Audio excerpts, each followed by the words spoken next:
Genesis 49. Then Jacob called for his sons and said, "Gather around so I can tell you what will happen to you in days to come. Assemble and listen, sons of Jacob. Listen to your father Israel. Reuben, you are my firstborn, my might, the first sign of my strength, excelling in honor, excelling in power. Turbulent as the waters, you will no longer excel, for you went up onto your father's bed, onto my couch, and defiled it. Simeon and Levi are brothers. Their swords are weapons of violence.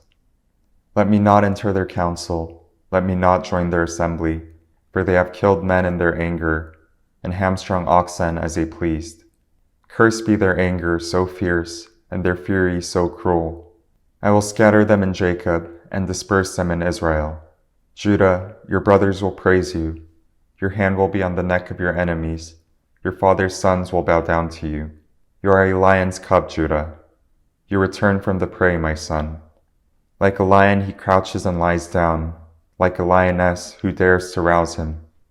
The scepter will not depart from Judah, nor the ruler's staff from between his feet, until he to whom it belongs shall come, and the obedience of the nation shall be his. He will tether his donkey to a vine, his colt to the choicest branch. He will wash his garments in wine, his robes in the blood of grapes. His eyes will be darker than wine, his teeth whiter than milk. Zebulun will live by the seashore and become a haven for ships. His border will extend toward Sidon. Issachar is a raw-boned donkey, lying down among the sheep pens. When he see how good is his resting place, and how pleasant is his land, he will bend his shoulder to the burden and submit to forced labor. Dan will provide justice for his people, as one of the tribes of Israel. Dan will be a snake by the roadside, a viper along the path, that bites the horse's heels, so that its rider tumbles backward. I look for your deliverance, Lord. Gad will be attacked by a band of raiders, but he will attack them at their heels. Asher's food will be rich. He will provide delicacies fit for a king. Naphtali is a doe set free, that bears beautiful fawns. Joseph is a fruitful vine near a spring, whose branches climb over a wall. With bitterness archers attacked him. They shot at him with hostility. But his bow remained steady, his strong arm stayed limber, because of the hand of the mighty one of Jacob, because of the shepherd, the rock of Israel, because of your father's God who helps you, because of the Almighty who blesses you with blessings from the skies above, blessings of the deep springs below, blessings of the breast and womb. Your father's blessings are greater than the blessings of the ancient mountains, than the bounty of the age-old hills. Let all these rest on the head of Joseph, on the brow of the prince among his brothers. Benjamin is a ravenous wolf. In the morning he devours the prey. In the evening he divides the plunder. All these are the 12 tribes of Israel, and this is what their father said to them when he blessed them, giving each the blessing appropriate to him. Then he gave them these instructions. I am about to be gathered to my people. Bury me with my fathers in the cave in the field of Ephron the Hittite, the cave in the field of Machpelah, near Mamre in Canaan, which Abraham bought along with the field as a burial place from Ephron the Hittite. There Abraham and his wife Sarah were buried. There Isaac and his wife Rebekah were buried, and there I buried Leah. The field and the cave in it were bought from the Hittites.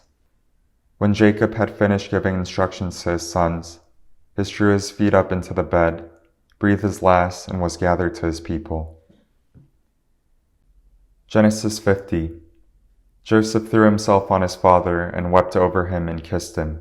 Then Joseph directed the physicians in his service to embalm his father Israel. So the physicians embalmed him, taking a full 40 days, for that was the time required for embalming. And the Egyptians mourned for him 70 days. When the days of mourning had passed, Joseph said to Pharaoh's court, "If I have found favor in your eyes, speak to Pharaoh for me. Tell him, my father made me swear an oath and said, I am about to die. Bury me in the tomb I dug for myself in the land of Canaan. Now let me go up and bury my father, then I will return." Pharaoh said, "Go up and bury your father as he made you swear to do." So Joseph went up to bury his father. All Pharaoh's officials accompanied him, the dignitaries of his court and all the dignitaries of Egypt.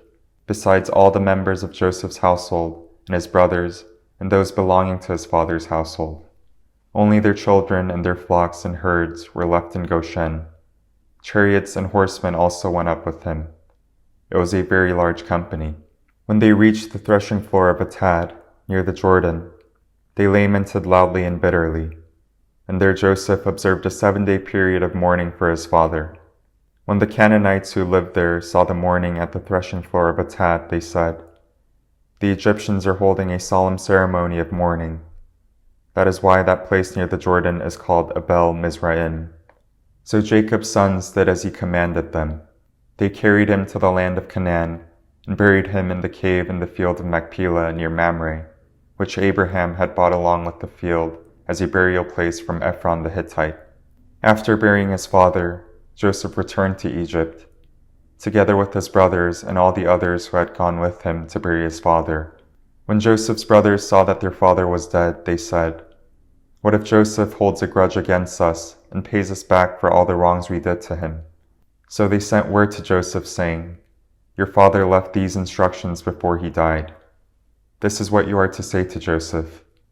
I ask you to forgive your brothers the sins and the wrongs they committed in treating you so badly.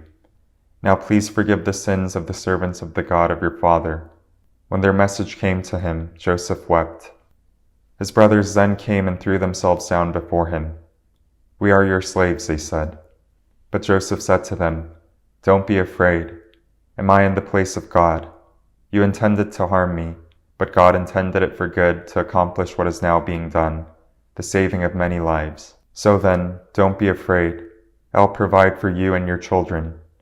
And he reassured them and spoke kindly to them. Joseph stayed in Egypt, along with all his father's family. He lived 110 years and saw the 3rd generation of Ephraim's children, also the children of Machir, son of Manasseh, who were placed at birth on Joseph's knees. Then Joseph said to his brothers, "I am about to die, but God will surely come to your aid and take you up out of this land to the land he promised an oath to Abraham, Isaac, and Jacob." And Joseph made the Israelites swear an oath and said, "God will surely come to your aid, and then you must carry my bones up from this place." So Joseph died at the age of 110, and after they embalmed him, he was placed in a coffin in Egypt. Amen.